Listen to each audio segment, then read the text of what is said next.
Hello, everyone. Welcome back to Dirty Martini. I hope you're doing well and I hope you're having an amazing day. Or at least I hope you're having an overall better time on earth than me currently. Because what the hell is going on? What the hell is going on? What the hell was in the air? So, this last week, I'm telling you, it wasn't necessarily certain whether I would survive or not. I will give you a quick recap. This week, I smashed not my palm, but like the opposite of my palm, like the outer part of my hand. I smashed it in a corner of a desk with all the power I had in me, like Power Ranger Supreme. And it's all swollen and green purplish, and it's so extremely painful to the touch, and like you don't recognize how much your outer part of your hand touches stuff until every single thing that it touches hurts it. And then the day after that happened, I was at work and I smashed the very same hand out of like a very close spot, and I smashed it in the hot oven. So that was extremely nice. And then the day after that, if you're wondering, we are not stopping here. The day after that is when things finally peaked. So I had a 9-hour shift, and as you can imagine, after 9 hours of constantly having to be in the zone, one inevitably gets a little bit tired and starts making stupid mistakes. And I was back in the kitchen and I was like doing the dishes and I was taking them out of the dishwasher because we put them in those like boxes kind of thing, like a crate. Like imagine a very shallow and a very wide crate. We put them in those and then they go in the dishwasher, and then we take them out and we're supposed to put them with the crate on the dish rack, which is quite up high, to be honest. Like honestly, everything in this country is quite up high, and I'm not talking only about the people who are high 24/7.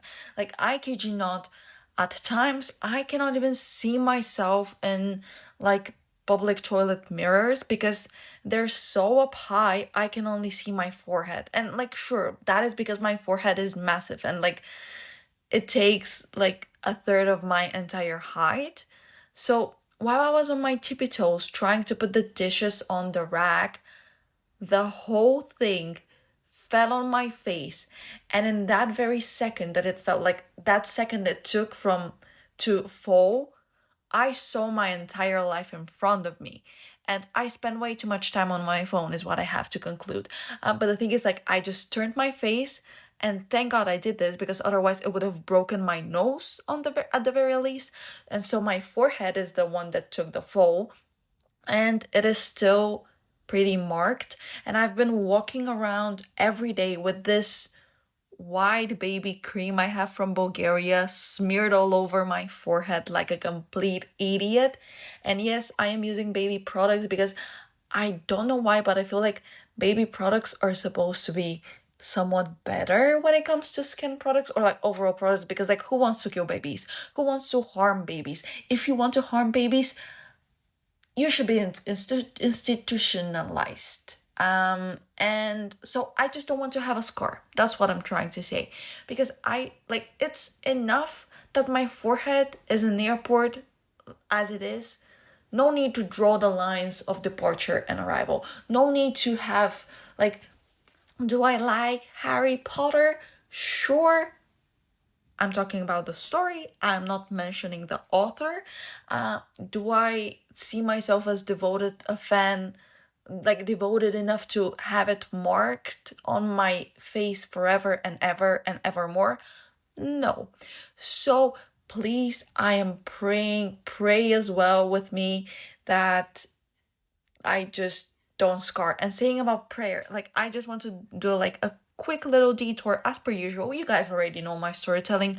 I was walking after work and I was walking through the park. I don't know why. It's not even like on my way home, but I was walking there and it was dark and I was on the phone with my mom, and then this guy, he was like seemingly a little bit older than me, just stopped me. Like he biked right next to me and parked his, like, stopped with his bike right next to me. And I was like, oh shit, what is going on? Because, like, it is dark, it's the park, there's no people. And I was, like, scared. And I was like, oh, what is going on? And he was trying to chat me up. And, like, I was very cold and distant. And he was like, what is the thing you value the most in your life? What is the thing you're most grateful for? And I was like, my family. And he was like, can I pray for your family? And I was like, sure. And I honestly thought at first he was going to, like, hit on me and stuff, because this has happened to me in the park while I was, like, walking alone at night. Like, I had this guy come up to me and be like, I saw you taking picture of this flower. I think it would be an extremely meet cute if we went out now. And I'm like, girl, bye. And so he was like, what's your name? And I was like, yeah, I don't feel comfortable sharing my name with you. Like, sorry. Like, I used to give out my name to everyone because I didn't see the danger in it. This guy just asked me to pray for my family. I shouldn't lie to him, so I would just, like, withhold the information. And he just, like, did a quick prayer and left. And I was like, oh my god, thank you so much. Like, shout out, bestie. So, who would have thought that, you know what, I'm not going to finish that thought because it would be offensive. So back to my forehead. So I know I tend to over exaggerate, but I'm not over exaggerating when I say that the second it hit my face, that part, like the hit part, the affected part of my head was, like, just swelled. Is that a verb? Got swollen. And bumpy and lumpy and scratchy. And then there was a little bit of blood, and I could not get it to stop pulsating. Guys, am I having a concussion? Like, what? Why can't I think of words right now? Like, get your act together, Magdalena. You have an entire episode to host. So I couldn't get it to stop pulsating, and I kid you not, for 3 days, whenever I would lean to grab something or whatever, like, just if I would, like, look down, like, yeah, I would just immediately get this terrible splitting headache. But that is not all. This is not where we end.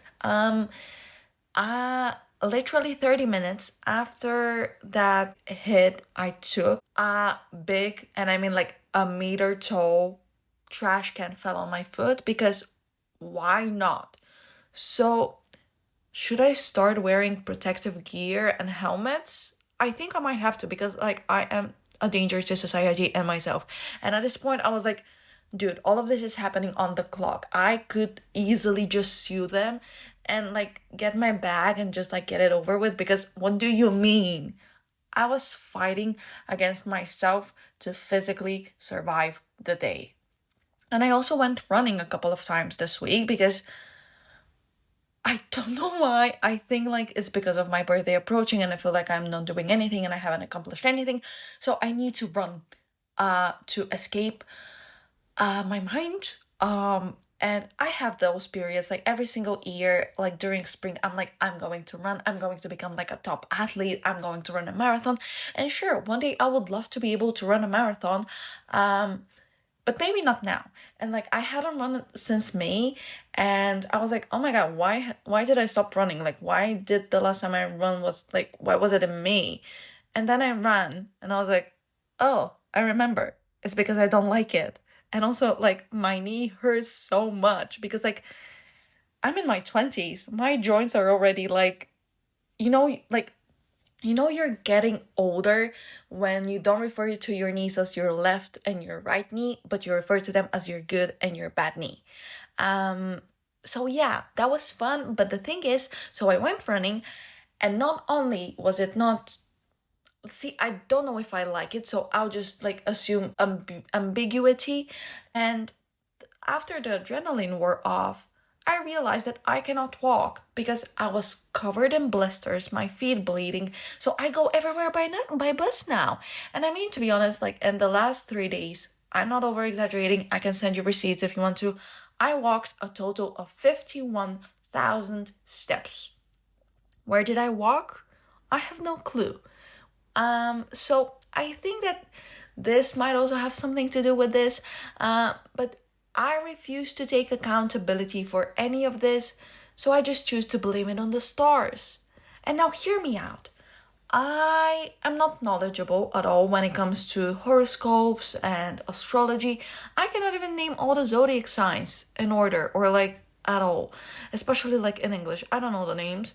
But as an Aries, I can just say that Aries is like the best zodiac sign out there, and we're literally the it girls of astrology. And sure, maybe some of you are now thinking, wow, this is such an Aries response. Thank you. Thank you so much. But the reason I'm bringing up astrology is because of this thing called Saturn's hole. And if you're not familiar with it, don't worry. So basically, what Saturn's hole, which is not to be mistaken with Saturn's return, which is like a different thing related to birthdays, but basically Saturn's hole is a period of time. And in particular, it is a month before your birthday and the month after your birthday. And apparently, that is when you're more vulnerable, or at least most vulnerable, so to say, and more susceptible to bad things happening to you. And apparently, that is why a lot of people die around or on the very day of their birth, like their birthday. And the thing is, take everything I say with a grain of salt. Not only this, but like everything I say in life, period. I don't know if this is true. I could fully be spreading misinformation right now. And sure, I could have researched this, and maybe I should have done this considering that I'm always like here, academia, research, blah, blah, blah, blah. But let's just trust me blindly, shall we? I think we already have established this sort of a connection between each other. I have earned your trust, and you know what, like even if you trust someone, like you shouldn't trust them blindly. Well, I don't know what I'm saying.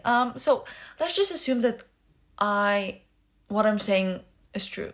It will be more fun than just like trusting the facts. So the thing is, it was told to me by my literature teacher when I was like 16, and she's the most knowledgeable person I've ever met in my entire life. So the way she said it also, like with just confidence, I'm willing to believe it because I choose to believe her. Because what would she gain from lying to me? So I could fully be spreading misinformation right now, but if I am spreading it with confidence, that makes it somewhat true, right? Like, if you don't believe me, ask your lying boyfriend. He knows it's all about the way you carry yourself and not what you say. And then I thought about it and I'm like, damn, dying on your birthday must suck. But then I actually thought about it and I put some actual critical thought into it. And I think that actually this would be a pretty proper way to go. And like, hear me out. Of course, I'm talking about dying on your birthday when you're super, super old, like dying of natural causes when you're 150. Like, I don't know, like medicine has been doing pretty well this century. I hope all of you, like all of us, live to see a very long, beautiful, and fulfilling life. I think I might regret saying this, like, dying thing on your birthday, but like, it's just, hear me out. I have like a thought behind this. So I just think about it. Like, once someone passes, people who love them are going to struggle a lot on that person's birthday because they're like, oh, this used to be their birthday. I'm very sad that they're not here to celebrate. I miss them, blah, blah, blah, blah, blah. Actually, I think that me saying blah, blah, blah, blah, blah is rather diminishing and ignorant to people's pain and grief and mourning. So please, I retract the blah, blah, blah, blah, blah. And then there's another very significant day, which is the day you die. So that day is also really saddening to the people we'll leave behind. So wouldn't it be better to have just one day in which people are enormously sad, and that day being your birthday and your death day which coincide? Or like, is it better to have 2 days of mourning in the year? I just think it's like rather egoistic to not die on your birthday, no? Like, don't you think? Because you're making people sad twice a year. Like, who would want their presence to make people feel sad? Maybe people who love you will think of you more than twice a year after you pass, but you will be forgotten eventually. I'm sorry to disappoint you, but all of us will be forgotten. And also, it's not like you would know, you'd be dead. I mean, like, that also really depends on whether you believe in the afterlife and reincarnation and nothingness and heaven and hell or whatever other thing it is that you believe in. It is just like, I don't know, it's just so crazy to me that I'm turning 23, which means that I have lived the day of my death for 23 consecutive years in a row without even realizing that it was the day of my death. And that is just mind boggling to me. And I'm sure you didn't chime in today to have a talk about death, but you're welcome. I just refuse to be the only one living in such existential crises. You know what they say? A shared trauma is trauma bonding, and trauma bonding is a strong bond, and a strong bond is James Bond. What the hell am I saying? Oh my god, guys. I don't know if I should say thank you or sorry for listening. I might as well have a concussion. Like, someone please come check on me. Like, someone take this mic away because I'm sorry. Like, but whatever. It's just very inevitable for me that whenever my birthday approaches, I just cannot not think of death. Because I don't think about growing up. I think about getting old and just dying and like suffering. And like, sure, I am only about to be 23 and it's still more than a month away. Well, actually, by the time you're hearing this, it will be less than a month away, which is so crazy and so scary to think about because like 23 is so close to 25 and 25 is so close to 30. And we all know that what happens to women who turn 30, they're socially annihilated. Or maybe all of this is just karmic punishment for me fighting the patriarchy and the universe is just trying to silence women. Although, like, no, I don't think the universe is trying to silence women because the universe is a woman. The universe, it's a she. The universe is a she. She is the woman. Actually, I think let's leave this all to the side right now. Like, let's get to the actual topic which I wanted to discuss with you today, even though I've been rambling for like almost 20 minutes now. What I wanted to talk to you about today was this movie that I went to see. I feel like I have slowly but surely created this podcast mini series where I just hyper analyze movies and series I have recently watched and just go into the nitty gritty of it all. And that is not necessarily intentional. It's just that like I love watching and perceiving movies and stories so much that I just cannot contain my excitement when something touches me so deeply and consensually. So on Monday, I just couldn't get myself to study. And after every sentence I would read, I would just like get distracted by something, that something being my phone. And I just like, kept on grabbing my phone like every few minutes. I kept on pressing that remind me in 15 minutes button because I had more than exhausted my daily time that I have allowed myself on social media, which is, by the way, 30 minutes.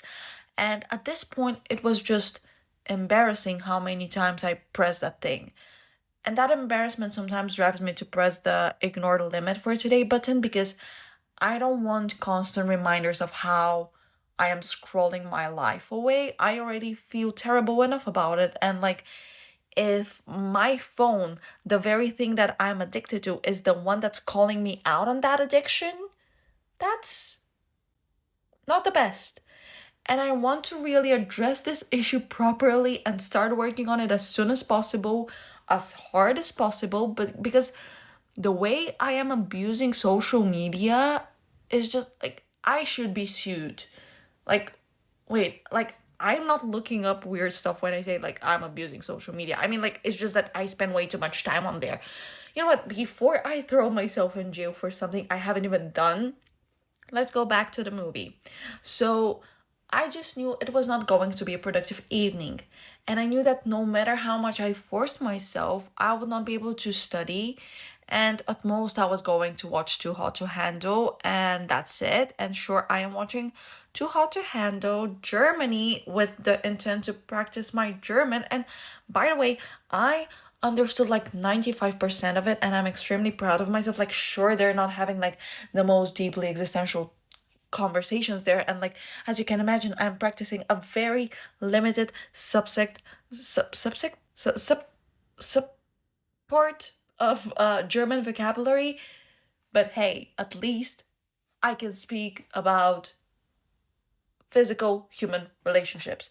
But the thing is, I got tired from Too Hot to Handle because it's always the same story and it's over and over again. And like, sure, like, I was just legit bored. And like, sure, boredom is extremely important. But the thing is, I didn't feel like being bored because on Monday, it marked 1 year since I recorded the very first episode of Dirty Martini. Not when I created Dirty Martini, but like when the seed to Dirty Martini was first planted. So I was just like too pumped to just let this day pass by without me commemorating it somehow. And then I remembered that one promise I made to myself to try and go to the cinema at least once per month. And I remembered that I hadn't gone in February yet. And this was my last week possible because in a few days it will be March. Well, yeah. And I just like wanted to go to the cinema, and I went to see what movies they are showing, and I saw Moana, which by the way in many European countries because of copyright is actually called Vaiana. I saw Baby Girl and A Complete Unknown on there, and while all of those movies are movies that are on my watching list, that thing, like movies I intend on watching, even though it's like a list like that I've compiled over the past 22 years, and I've watched like maybe two of those movies, but like none of those movies spoke to me in that particular moment, and I knew I needed something heartbreaking. And why would I celebrate something so joyful to me by getting my heart broken? Great question. I wish I knew the answer. I just needed an emotional outlet. Like, I feel like, and I knew that if I were to cry at a movie, that would just be like an emotional relief. And then I saw that they're also showing A Real Pain with Jesse Eisenberg and Kieran Culkin. And literally less than an hour prior to this cinema going spontaneous decision, I had seen the trailer and thought about how much I would love to see this movie. So making this decision was like a complete no-brainer. I'm sorry, Timothée Chalamet, but like I am eventually going to watch A Complete Unknown because like I know it was like I really liked his was it like BAFTA or like the like some award, and he said that he put like 5 years into that role, and like I really respect him for not undermining the amount of work he put into that role, because like people tend to say, oh yeah, it's just so easy, well, whatever, it came natural to me.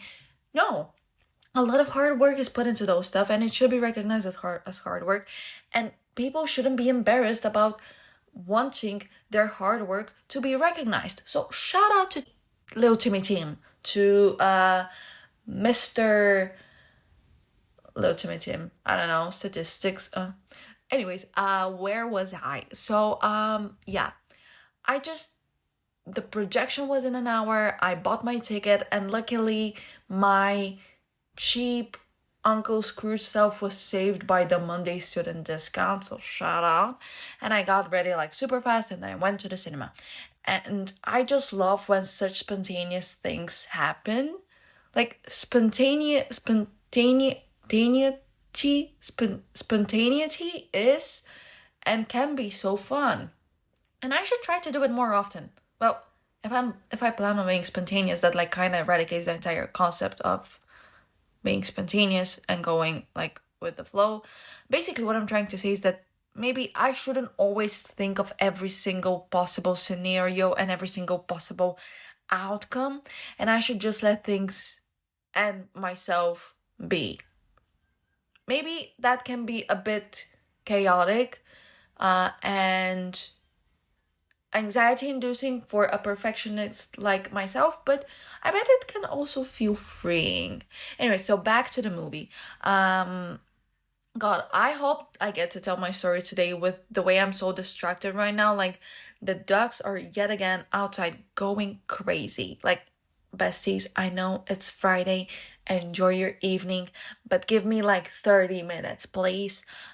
So I've just had a really long week, guys. Like, which on the one hand, so long, but on the other, it's literally lasted 3 hours in total. And like, guys, it is the 28th of February. March is going to be in 48 minutes.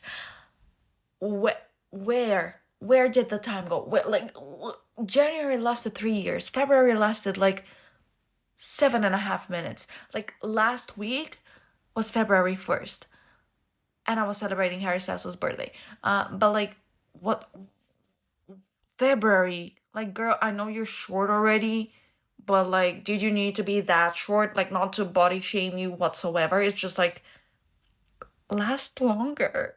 And like I mean it in a like a moving on. It's just, yeah, my birthday is approaching, guys, and I've been unstable, as you can probably tell, and every day I become more and more anxious and existential crisis prone.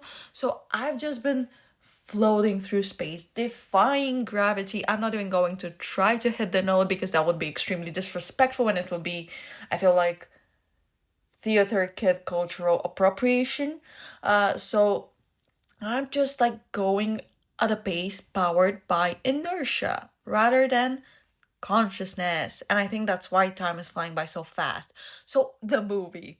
I went there alone because it was a self-care, me type of thing. And I told you, like, go listen to episode 50. You will see why I love going and doing things alone. And I want to share with you what I experienced. Now, I'm not saying that Baby Girl, Moana 2, and A Complete Unknown are not worth watching. I actually don't know because I haven't seen them yet. So they could fully not be watchable, but I don't know. I would just like to say that I don't regret this choice of watching A Real Pain. And if you have the opportunity to go and see it, go watch A Real Pain. Please do so. It is a movie about grief. It is a movie about family, about life, love, relationships, sadness, struggle, like this faux togetherness and separation and reunion and history and present and the future. It's a movie about life and all of its beautiful colors and very much shakeable surfaces, no matter how stable we are or think we are. It was like, what a beautiful tribute to a beautiful story about real experiences, real people, and real life. And as you can see, it was like it was an emotional roller coaster for me. I was so overwhelmed by or with emotion. At this point, I'm straight up embarrassing myself with my lack of knowledge of propositions. Like, I just go like based on what I think feels right. And like, currently, overwhelmed with emotion feels right. And if that is not grammatically correct, so be it. So like, I literally came back from the cinema and I was debating whether I should like tell you the story right there and then and just let the rawness of the experience shine through. But I felt like I would still be too emotionally chaotic. I mean, I had just like finished crying and I raw dogged the bus ride back home because I just wanted to sit with the emotion and not mask it with some comedy podcast that I was about to play. It just wasn't the right time. Like, we should raw dog emotions more often. It is very frightening and very uncomfortable, but I feel like it's so necessary to take ourselves out of the loop sometimes. Like you start noticing the sound of everything. Sometimes I wonder if I would remember the sound of the city I'm currently living in when I eventually graduate and move, or would that city just sound like all the podcasts I'm listening to? And that disconnection sometimes makes me sad. So I just turn off my headphones and listen to the city. And then it becomes so loud, especially because I live right opposite of a kindergarten and you hear screaming toddlers cry all day. And I just put on Giggly Squad back again, and it is what it is. So basically, what I wanted to say is that I was so overwhelmed with emotion that I felt like if I were to podcast while still very much in the mindset of the story, you would get some raw, authentic input, but I would not be able to do the movie justice and the way it made me feel justice because I was still riding the emotional roller coaster.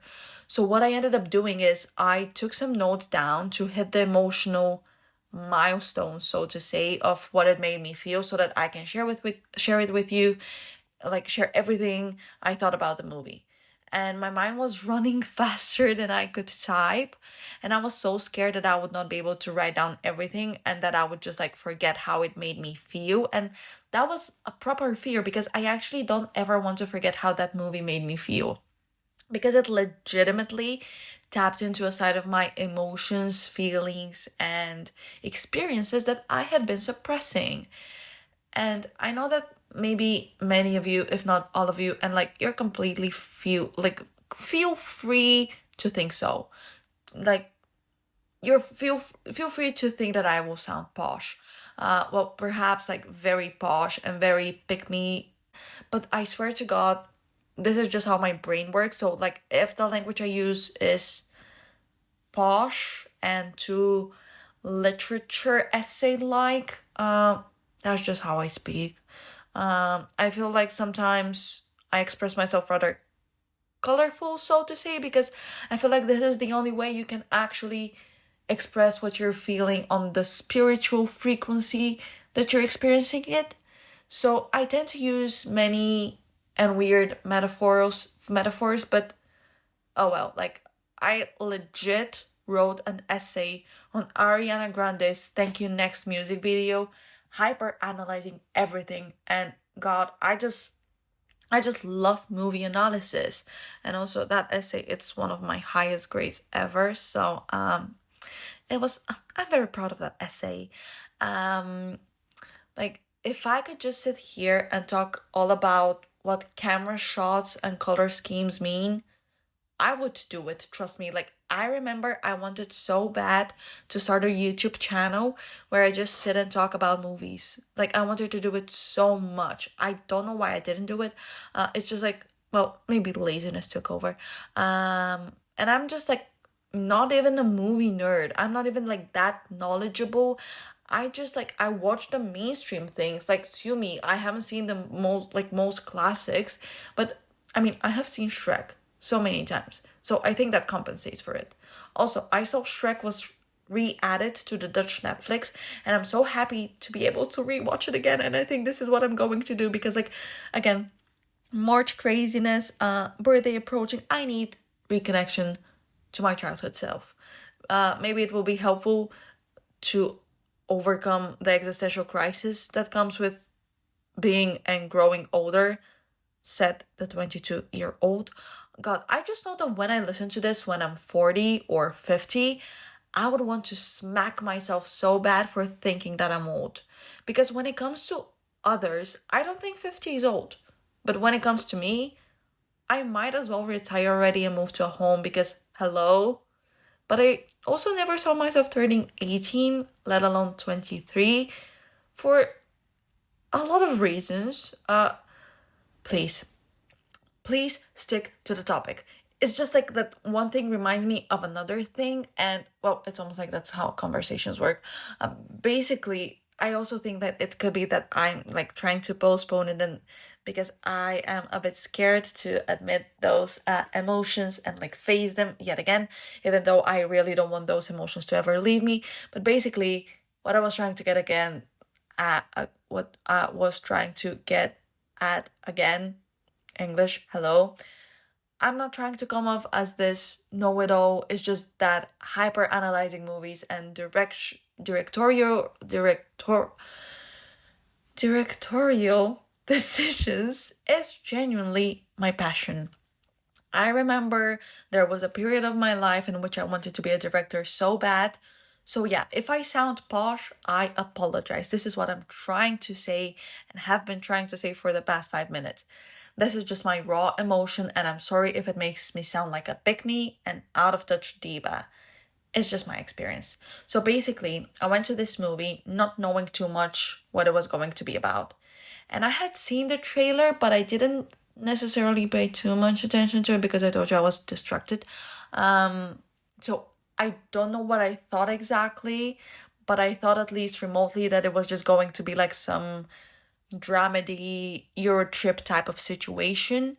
And I most definitely did not catch. And maybe like I haven't seen the trailer since I saw the movie, so maybe it is completely visible from the trailer. I just didn't pay attention that it is a movie which centers around the Holocaust and the Jewish experience. And the thing is now, in this analysis, so to call it, I don't feel qualified and knowledgeable enough to speak on the Jewish experience and speak on the Holocaust because I just don't. There are better and more historically accurate resources that you can rely on to learn about the Second World War than me. I am not here to tell people stories, but like if I can uplift them, I would be more than happy to. Because even though I'm not a Jewish woman myself, and I am a child of the 21st century, meaning I have no like connection to the Second World War and all else, I think it would be so unfair if I just skip this topic altogether because it is such a core aspect of the movie. Like there are two main themes of the movie: the Jewish Holocaust experience and just pain, grief, sadness, emotions, connections, relationships. I've been naming more than two topics, and themes, but hey, math. Who knows math? Not me. I still want to highlight these conversations, and I want to highlight that these are the conversations that we should be having, and these are the stories we should listen to and we should learn from. And I also want to say that it is okay to sit one out as a speaker if it's not your story to tell. You can always be a listener. The conversations that leave us speechless, the conversations that make us feel uncomfortable, the conversations that make us think, the conversations that make us feel, those are the conversations we should be having. Those are the conversations we shouldn't shy away from, both with our friends and family, but also with strangers. Bring up the uncomfortable topics. Sit with the discomfort. Learn from the discomfort. Recognize your country's history. Acknowledge where you stand on the topic. Learn nuances in history. Learn why and what and how it happened. Learn from others. Learn from people who suffered then and learn from people who suffer now. Only like this can we progress, even though we seem to not be excelling at this currently on a global level. I just think that the whole point of storytelling and of history is so that we can progress, so that we can become better and learn from the mistakes of our ancestors, because these uncomfortable, scary, and heartbreaking stories are real stories about real people, about real events, and about real pain. You know what they say, I'm not the one reinventing the wheel here. I'm really sorry, I cannot tell you who exactly said it, but it's basically the idea that people who refuse to learn from history are doomed to repeat it. And I feel like we're in such a pivotal point in our global history yet again. Come on. And how many historical moments can I live through in one lifetime? And maybe we can learn something from the past so that we avoid making the same mistakes and causing a lot of pain, causing a lot of real pain.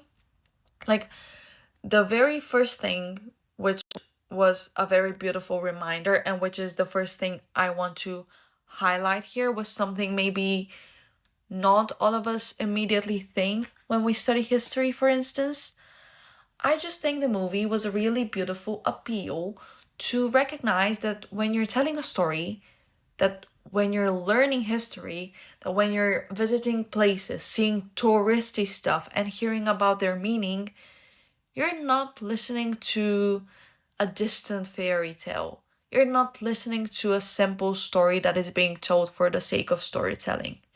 You're listening and hearing and learning about someone's real life, about someone's real experiences, real emotions, real feelings, real world. And I think it's just a really beautiful appeal to sometimes stop and think and not eradicate, but just like stop and think beyond the statistics, beyond the numbers, beyond the number of years, beyond the names, and recognize that the graves we're visiting, the monuments we're seeing, tell real stories.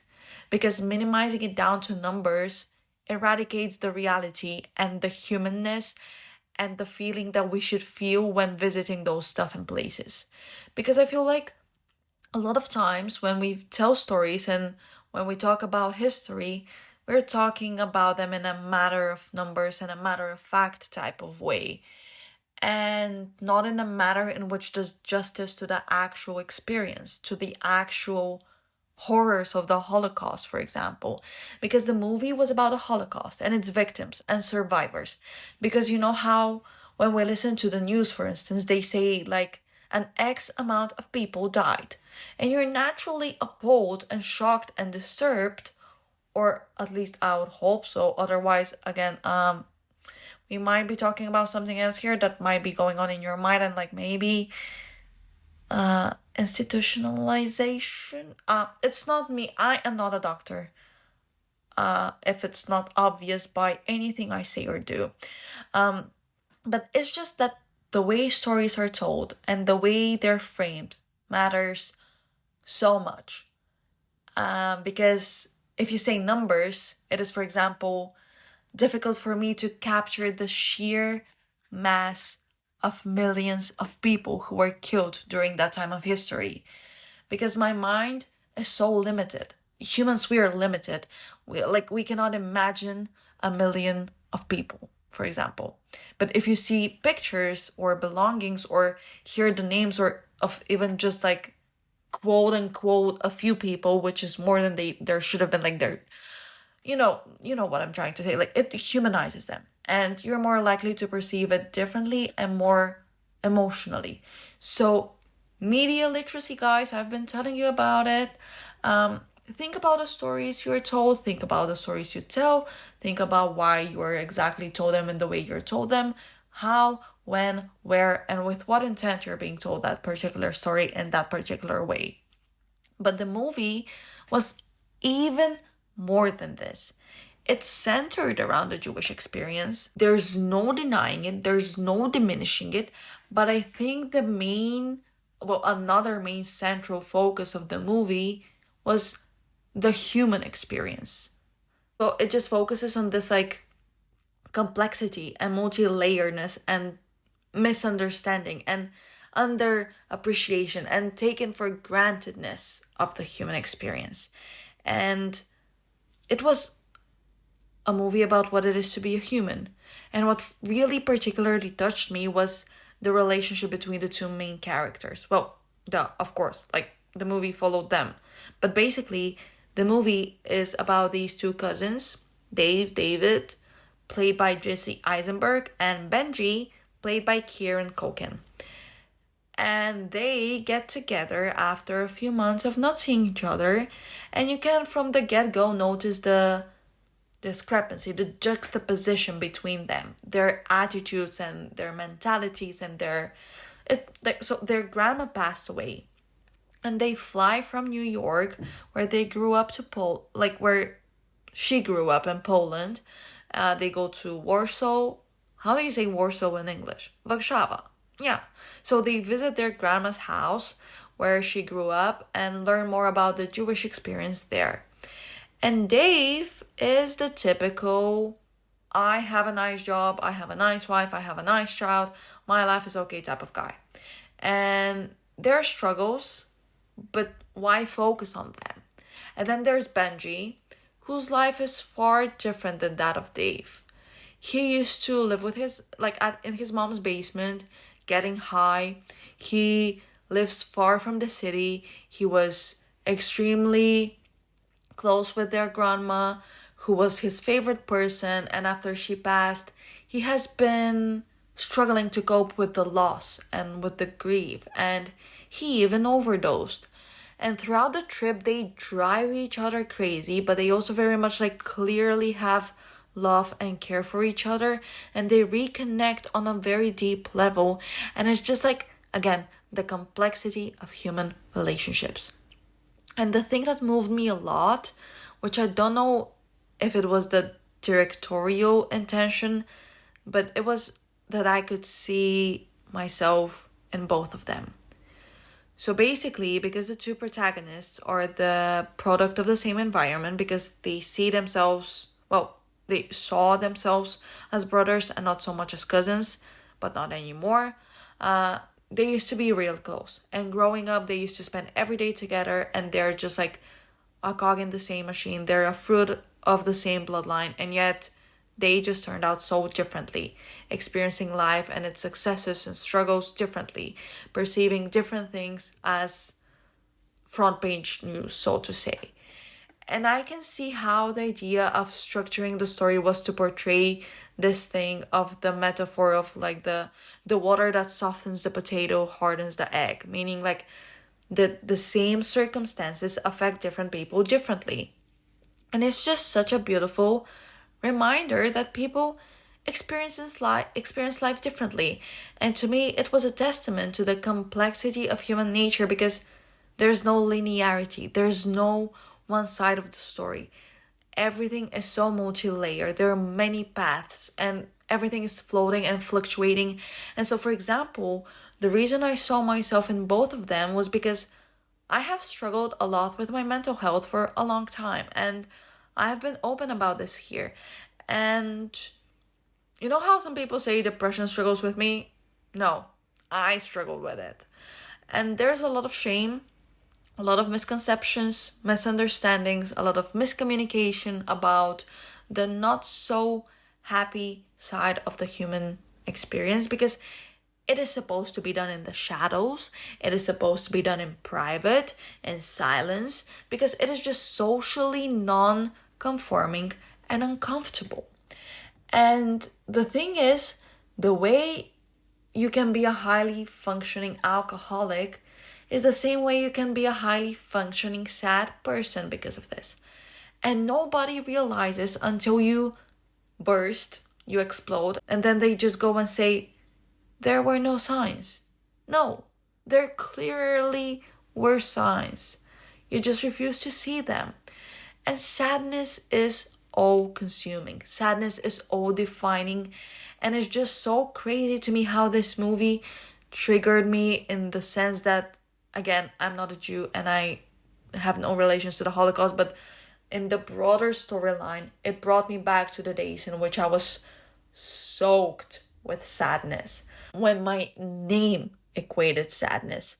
And I think the reason it triggered this side of me was because of the way they saw, the other characters saw Benji, as a funny, light up the room type of guy, just a charismatic person, which he totally is, but people refuse to see beyond this.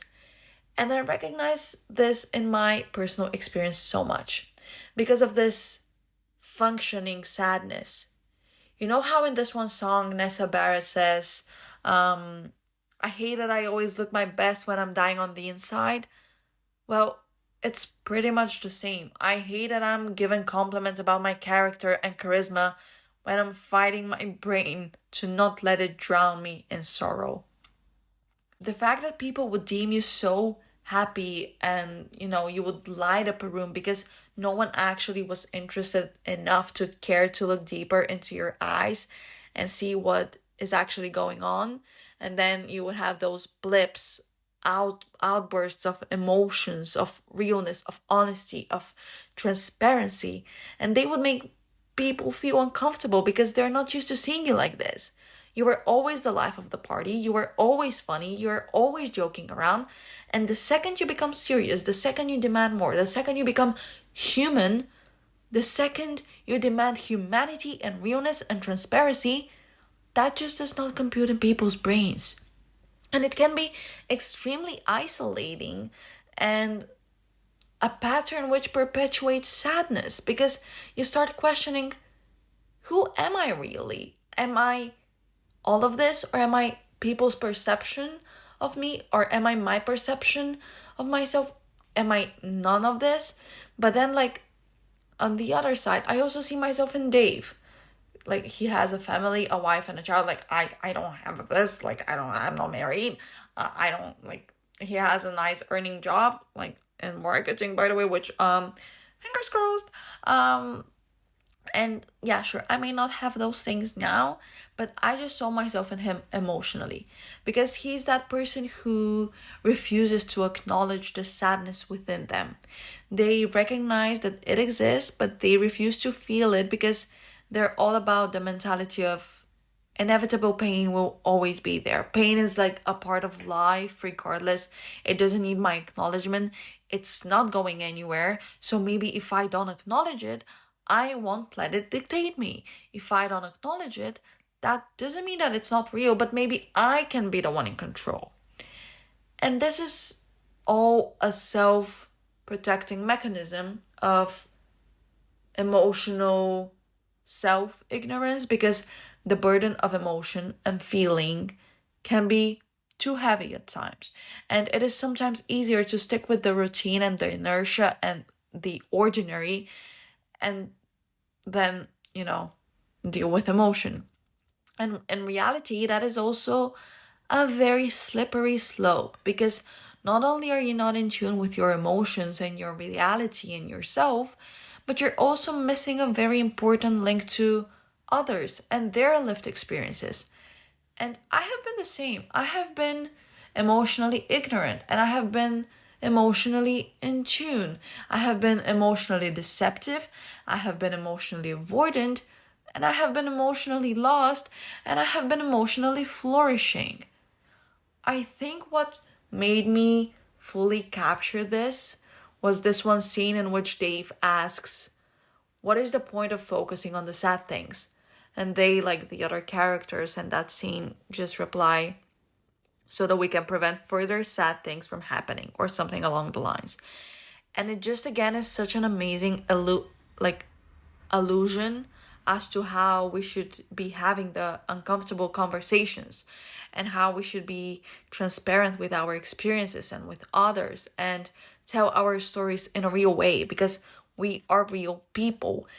And that is why, even though I am sometimes scared, I still talk about my real experiences here because I know how much I needed to hear realness when I was struggling, when I was trying to mask my struggles, when I was trying to not be authentic because authenticity felt uncomfortable.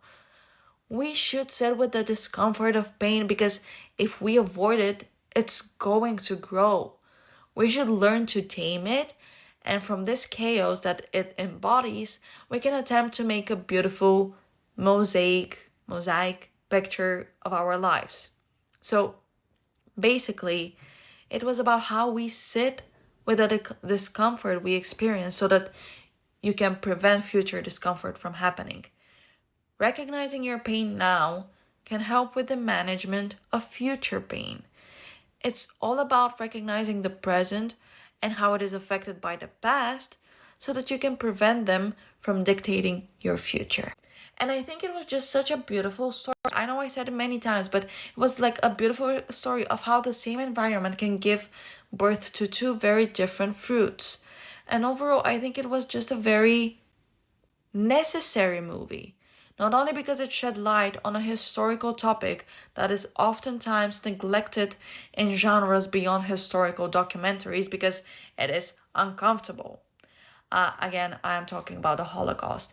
So a real pain was necessary Not only because it shed light on that part of history, but because it did it in such a beautiful way. I think the movie spoke in a very touching way, and it was silent in the exact moment in which it needed to be silent. And in the most important parts, you were left to feel. They didn't feed you emotions. They didn't serve them to you on a plate for you to consume. No, they let you make your own conclusions. They allowed you to drive. You weren't just a passenger. You were there experiencing everything as if you were there with them, traveling with them through history and through the human psyche. And I think it was what the movie really beautifully captured, this mutuality of emotions and feelings and experiences and living and existing. From a representation viewpoint, of course, I, as an Eastern European, loved that it was a movie which did not portray Eastern Europe, although like it depends on whether you perceive Poland as Eastern or Central Europe, because I have had people tell me that everything like east of Germany is Eastern Europe, which is just like crazy.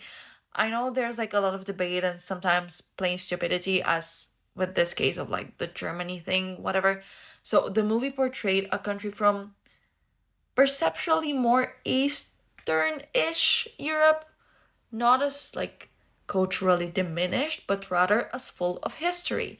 And it did not present it as shying away from that history, but rather as putting it at the forefront of its current existence to make sure that we never forget. And I just couldn't help but cry because I was so overwhelmed with emotion, not only about what the Jewish people went through and the genocide that took place, but also because of this nostalgia that makes you want to keep the memory alive. A memory of someone that is not defined by what was done to them, but by who they were and how resilient they were and how they fought and how they survived. I think this movie was a movie about survival, physical, historical, and emotional and spiritual.